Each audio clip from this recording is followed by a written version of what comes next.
Genesis chapter 8. God remembered Noah, all the animals, and all the livestock that were with him in the ship, and God made a wind to pass over the earth. The waters subsided. The deep's fountains and the sky's windows were also stopped, and the rain from the sky was restrained. The waters continually receded from the earth. After the end of 150 days, the waters receded. The ship rested in the 7th month, on the 17th day of the month, on Ararat's mountains. The waters receded continually until the 10th month. In the 10th month, on the 1st day of the month, the tops of the mountains were visible.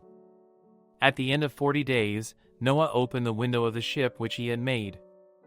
And he sent out a raven. It went back and forth until the waters were dried up from the earth. He himself sent out a dove to see if the waters were abated from the surface of the ground. But the dove found no place to rest her foot, and she returned into the ship to him, for the waters were on the surface of the whole earth. He put out his hand, and took her, and brought her to him into the ship. He waited yet another 7 days, and again he sent the dove out of the ship. The dove came back to him at evening, and, behold, in her mouth was a freshly plucked olive leaf. So Noah knew that the waters were abated from the earth. He waited yet another 7 days, and sent out the dove, and she didn't return to him any more.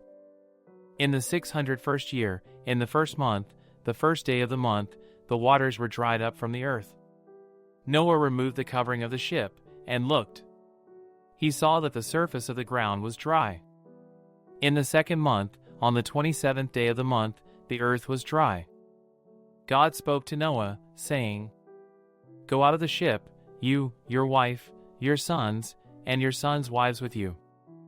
Bring out with you every living thing that is with you of all flesh, including birds, livestock, and every creeping thing that creeps on the earth, that they may breed abundantly in the earth, and be fruitful, and multiply on the earth."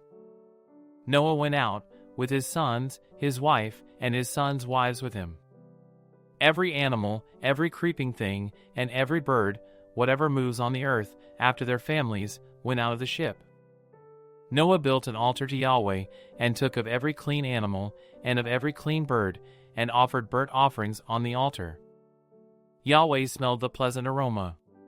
Yahweh said in his heart, "I will not again curse the ground any more for man's sake, because the imagination of man's heart is evil from his youth. I will never again strike every living thing, as I have done. While the earth remains, seed time and harvest, and cold and heat, and summer and winter, and day and night will not cease.